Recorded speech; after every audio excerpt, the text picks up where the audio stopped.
দর্শক, গত ৮ মার্চ ভারতে বাংলাদেশে ডিসেম্বরের ১২ তারিখে যে ওসমান হাদির উপরে গুলি চালানো হয়েছিল এবং পরবর্তীতে ১৮ তারিখে ওসমান হাদির মৃত্যু হলো, সেই হত্যাকাণ্ডের প্রধান আসামি ফয়সাল করিম মাসুদ এবং আলমগীর হোসেন যে গ্রেপ্তার হয়েছিল, সেই গ্রেপ্তারের পরে আমরা জানি তাদেরকে ১৪ দিনের রিমান্ডে নেওয়া হয়েছে। সেই অনুযায়ী তাদের রিমান্ড এখনও চলছে। রিমান্ড যখন চলছে তখন বাংলাদেশ সেখানে কনসুলার অ্যাক্সেস চেয়েছে, তাদের সঙ্গে যোগাযোগের ব্যাপারটা বাংলাদেশ চেয়েছে, বাংলাদেশ তাদের ফেরত চেয়েছে। এই ব্যাপারগুলো চলছে। এরই মাঝে ভারতীয় গণমাধ্যম নর্থ ইস্ট নিউজ তারা এই হত্যাকাণ্ডের আসামি, পরবর্তীতে তাদের শেল্টার দেওয়া আরও একজনকে যে গ্রেপ্তার করা হয়েছে ৫-৬ দিন পরে, সেই ব্যাপারগুলো নিয়ে একটা ঘোলাটে পরিবেশ তৈরি হয়েছে সেরকম তথ্য দিচ্ছে। ভারতীয় গণমাধ্যম দাবি করছে যে এই আসামিদের ভারতীয় পুলিশই একসময় গ্রেপ্তার করেনি কিংবা গ্রেপ্তার করতে অনীহা দেখিয়েছে।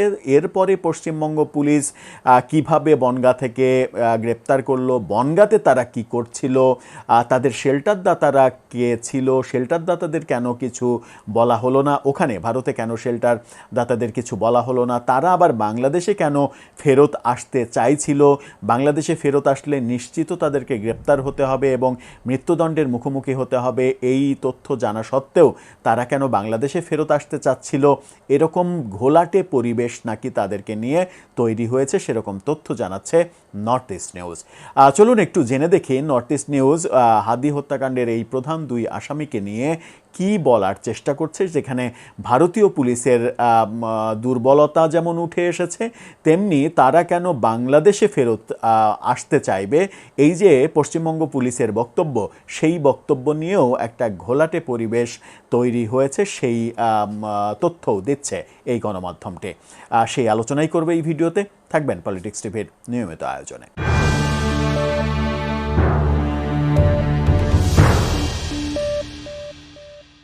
দর্শক, বলছিলাম ভারতে গ্রেপ্তারকৃত ওসমান হাদি হত্যাকাণ্ডের সঙ্গে জড়িত দুই আসামিকে নিয়ে ধূম্রজাল সৃষ্টি হয়েছে। নর্থ ইস্ট নিউজের এই শিরোনামটা দেখে নিতে পারেন। শিরোনামটা আমরা মানে বাংলাতে কনভার্ট করে তৈরি করেছি। সেখানে যেটা বলা হচ্ছে সেটা হচ্ছে যে বাংলায় হাদির কথিত হত্যাকারীদের গ্রেপ্তার, বনগাঁয়ে তাদের উপস্থিতি নিয়ে রহস্য। তারা বলছে যে ৮ মার্চ ২৪ পরগনার একটি সীমান্ত শহর থেকে ভারত বিরোধী এক বাংলাদেশি কর্মীর দুই অভিযুক্ত হত্যাকারীকে গ্রেপ্তার করার পর পশ্চিমবঙ্গ পুলিশের স্পেশাল টাস্ক ফোর্স একটি বিবৃতি জারি করেছে যে সুযোগ পেলেই বাংলাদেশে ফিরে যাওয়ার উদ্দেশ্যে তারা বনগাঁর সীমান্ত এলাকায় আশ্রয় নেওয়ার চেষ্টা করেছিল। এরপরে ১৪ই মার্চ শান্তিপুর বাইপাস এলাকা থেকে তৃতীয় বাংলাদেশিকে গ্রেপ্তার করে, যারা এই দুজনকে শেল্টার দিয়েছিল। তার নাম ফিলিপ সাংমাং। ফিলিপ সাংমাকে গ্রেপ্তার করার পরে ব্যাপারটা আরও বেশি ঘোলাটে হয়েছে এমনটা বলছে। ফিলিপ সাংমাকে গ্রেপ্তারের পর এসটিএফ আরেকটা বিবৃতিতে জানিয়েছে তিনি বাংলাদেশে ফেরার চেষ্টা করছিলেন এবং গ্রেপ্তারের আগে অভিযুক্ত দুজনের সঙ্গে যোগাযোগ ছিল তার। কিন্তু এরা বাংলাদেশে ফিরতে চাইছিল কেন? এরা বাংলাদেশে ফিরলে নিশ্চিত গ্রেপ্তার হবে এবং নিশ্চিত এই বিচারের সম্মুখীন হবে, এটা জানা সত্ত্বেও তারা বাংলাদেশে মানে ফিরতে চাইছিল কেন? বনগাঁ অঞ্চলে কেন মানে অবস্থান করছিল? এই তাদের এই যে অবস্থান, সেই অবস্থান সম্পর্কে বাংলাদেশের ডিজিএফআই কিভাবে তথ্য পেল? তাদের তথ্যে ভারতীয় পুলিশ তাদেরকে গ্রেপ্তার করলো কেন? এরকম ধোঁয়াশাপূর্ণ ব্যাপার তৈরি হচ্ছে বলে নর্থ ইস্ট নিউজ বলছে। তারা বলছে যে বলা হয়ে থাকে মাসুদ ও হোসেন দেশ জুড়ে ভ্রমণ করে মেঘালয়ের একটি সীমান্ত চৌকি দিয়ে ভারতে প্রবেশ করেছিল। অর্থাৎ বাংলাদেশে ওই 12 ডিসেম্বরের 12 তারিখে ওই ঘটনাটা ঘটানোর পরে সারা দেশ মানে এলোপাথারিভাবে ঘুরে তারপরে তারা মেঘালয়ের একটি সীমান্ত দিয়ে ভারতে প্রবেশ করে। তারপর তারা গুয়াহাটিতে যান এবং সেখান থেকে কলকাতায় পৌঁছান, যেখানে জানুয়ারির শুরুতে তারা কয়েকটি রেস্তোরাঁয় প্রায়ই যাতায়াত করতেন। সেই সময় বিএসএফ ও মেঘালয় পুলিশ বাংলাদেশের কর্মকর্তাদের এই দাবি জোরালোভাবে খণ্ডন করেছিল। অর্থাৎ বাংলাদেশি গোয়েন্দারা বলছিল যে এই জায়গায় তারা আছে, কিন্তু মেঘালয় পুলিশ সেই দাবিগুলোকে অস্বীকার করছিল, তাদেরকে গ্রেপ্তার করেনি কিংবা করতে পারেনি। মাসুদ ও হোসেনের গ্রেপ্তার তাদের সুনামের ব্যাপক ক্ষতি করার পাশাপাশি মেঘালয় পুলিশ ও বিএসএফের পেশাদারিত্ব নিয়েও প্রশ্ন তুলেছিল। অর্থাৎ তারা সেই সময় গ্রেপ্তার তাদেরকে করতে পারেনি কিংবা করেনি, কোনটা সত্য সেই কনফিউশনের কথা বলছে নর্থ ইস্ট নিউজ। তারা বলছে 29 ডিসেম্বর পশ্চিমবঙ্গ এসটিএফ স্পেশাল মিডিয়ার একটি বার্তা পোস্ট করে জানায় যে সংস্থাটি সোশ্যাল মিডিয়ায় এমন কিছু পোস্ট লক্ষ্য করেছে যেখানে দাবি করা হয়েছে যে এসটিএফ একটি সীমান্তবর্তী দেশের কিছু নাগরিককে গ্রেপ্তার করেছে। এই খবরটি সম্পূর্ণ ভিত্তিহীন, আমরা আপনাদের গুজব ছড়ানো থেকে বিরত থাকার অনুরোধ করছি। 29 ডিসেম্বর রটে যায় ভারতে যে বাংলাদেশ থেকে পালিয়ে আসা কিছু সন্ত্রাসীকে এসটিএফ গ্রেপ্তার করেছে 29 ডিসেম্বর, কিন্তু অর্থাৎ 12 ডিসেম্বর ওই ঘটনা ঘটানোর পরে 29 ডিসেম্বর এরকম সোশ্যাল মিডিয়ায় ভারতের ঘুরতে থাকে যে এদেরকে গ্রেপ্তার করা হয়েছে, কিন্তু পশ্চিমবঙ্গ পুলিশ সেটা অস্বীকার করেছিল। নর্থ ইস্ট নিউজ যে ইঙ্গিতটা দিতে চাইছে সেটা হচ্ছে যে 29 ডিসেম্বরের ওই সময়ই মূলত এদেরকে গ্রেপ্তার করা হয়েছে। যে ব্যাপারটা এর আগে একটা ভিডিওতে আমরা বলেছিলাম যে হাদির হত্যাকারীদের কি আগেই গ্রেপ্তার করা হয়েছিল এবং আগেই গ্রেপ্তার করার পরেও বাংলাদেশের কাছে হস্তান্তর করা হয়নি, কারণ ইউনূস সরকারের কাছে ভারত সরকার এদেরকে হস্তান্তর করতে চায়নি। ইউনূস সরকারের সঙ্গে কোনো কূটনৈতিক সম্পর্ক ছিল না। নির্বাচিত সরকার যখন এসেছে তখন নির্বাচিত সরকারের কাছে হস্তান্তর করার কারণে 8 মার্চের যে গ্রেপ্তার অভিযানের নাটক, সেই নাটকটা সাজানো হয়েছে এবং সেই ব্যাপারগুলো প্রকাশ্যে বলা হয়েছে তখন যখন আমরা দেখেছি বাংলাদেশের নতুন ডিজিএফআই প্রধান কায়সার চৌধুরী তিনি ভারত সফর করেছেন। ভারত সফরের মাত্র কয়েকদিনের মধ্যেই এই গ্রেপ্তারের ঘটনাটা ঘটছে এবং বাংলাদেশের বিভিন্ন গণমাধ্যম দাবি করেছিল যে ডিজিএফআইয়ের দেয়া তথ্য অনুযায়ী বনগাঁ এলাকা থেকে এই আসামিদের গ্রেপ্তার করা হয়েছে। সেই সময় মানে যে সময় তাকে নিয়ে কলকাতা এবং ইন্ডিয়াতে কিছু পোস্ট ভাইরাল হয়েছিল সেই সময় মাসুদ একটি ভিডিও বার্তায় বলেছিলেন যে তিনি দুবাইতে আছেন, যদিও ক্লিপটি থেকে স্পষ্ট বোঝা যাচ্ছিল যে তিনি তখন বাংলাদেশ কিংবা ভারতের কোথাও থাকতে পারেন।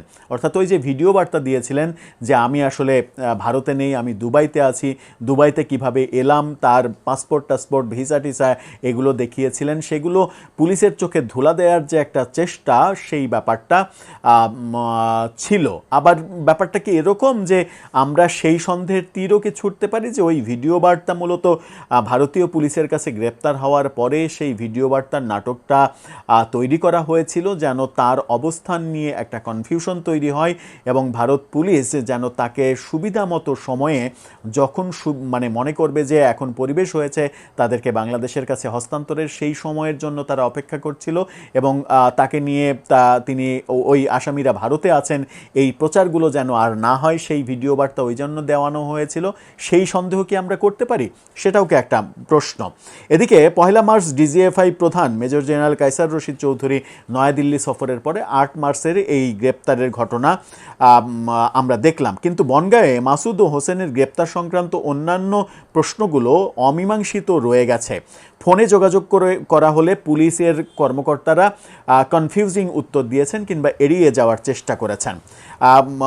নর্থ ইস্ট নিউজ বলছে, লক্ষ্য করুন 8 মার্চ মাসুদ ও হোসেনের গ্রেপ্তারের 6 দিন পর নদিয়ার শান্তিপুর বাইপাস থেকে বাংলাদেশের ময়মনসিংহ জেলায় সক্রিয় সীমান্ত দালাল সাংমাকে গ্রেপ্তার করা হয়।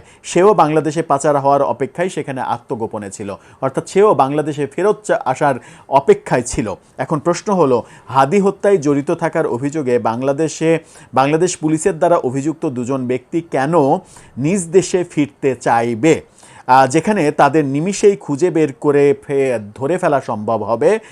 তারা তো ভারতেই নিরাপদে ছিল, তাহলে তারা বাংলাদেশে ফেরত যাওয়ার জন্য বনগাঁতে কেন অবস্থান করবে? এই প্রশ্নটা নর্থ ইস্ট নিউজ তুলছে এবং এই প্রশ্নটা তোলার নেপথ্যের কারণ আমরা বুঝতে পারছি যে তারা সন্দেহ করছে। এ ব্যাপারে আমরা আগের ভিডিওতে এই আলোচনাটা করেছিলাম যে ওসমান হাদির হত্যাকাণ্ডের সঙ্গে জড়িত অভিযোগে অভিযুক্ত এই দুইজন ফয়সাল করিম মাসুদ এবং আলমগীর, তারা আদতে কবে গ্রেপ্তার হয়েছে, তারা কি আগেই গ্রেপ্তার হয়েছে? যে তথ্যটা নর্থ ইস্ট নিউজের এই রিপোর্টেও দাবি করা হচ্ছে যে 29 ডিসেম্বর এটা নিয়ে তাদের দেশে একটা শোরগোল পড়ে, সামাজিক যোগাযোগ মাধ্যমে এটা নিয়ে হইচই শুরু হয়। ধারণা করা যেতে পারে যে সেই সময়ই তারা গ্রেপ্তার হয়েছিল। বনগাঁর যে গ্রেপ্তারের ব্যাপারটা, সেগুলো নিয়ে নর্থ ইস্ট নিউজ এক ধরনের সন্দেহ প্রকাশ করছে, এবং সেই সন্দেহ প্রকাশ করার ব্যাপারে আমরা অনেক আগেই বলেছিলাম যে আদতে গ্রেপ্তারটা আগে হয়েছে। প্রফেসর ইউনূস সরকার বিগত সরকারের কাছে তাদেরকে হস্তান্তর করতে চায়নি, নির্বাচিত সরকারের কাছে হস্তান্তর করতে চেয়েছে বলেই এই দেরি করাটা, এবং পরবর্তীতে বনগাঁর যে ব্যাপারটা, এগুলোকে সামনে নিয়ে আসা, এই ব্যাপারগুলো আমরা বলেছিলাম। এদিকে তারা কথাও বলছে যে বাংলাদেশে ফিরে যাওয়ার উপযুক্ত মুহূর্তের অপেক্ষায় তারা বনগাঁ কোথায় ছিল, পশ্চিমবঙ্গ এসটিএফ কেন মাসুদ ও হোসেনের আশ্রয়দাতাদের গ্রেপ্তার করেনি, সীমান্তের ভারতীয় অংশে মাসুদ ও হোসেনের প্রবেশের স্থান সম্পর্কে তদন্ত করতে এবং আরও তথ্য জানাতে এসটিএফ এখন পর্যন্ত মেঘালয় বা আসামে যাওয়ার কোনো উদ্যোগ নেয়নি, মেঘালয় ও আসামে মামলাটি তদন্তে এসটিএফের অনাগ্রহ রহস্যজনক। এই ব্যাপারগুলো নর্থ ইস্ট নিউজ বলে ব্যাপারটাকে আমাদের ওই আগে বলা ব্যাপারটাকেই সত্যের দিকে নিয়ে যাচ্ছে কিনা, যে তারা আদতে অনেক আগেই গ্রেপ্তার হয়েছে, ঘোষণা করা হয়েছিল অনেক পরে।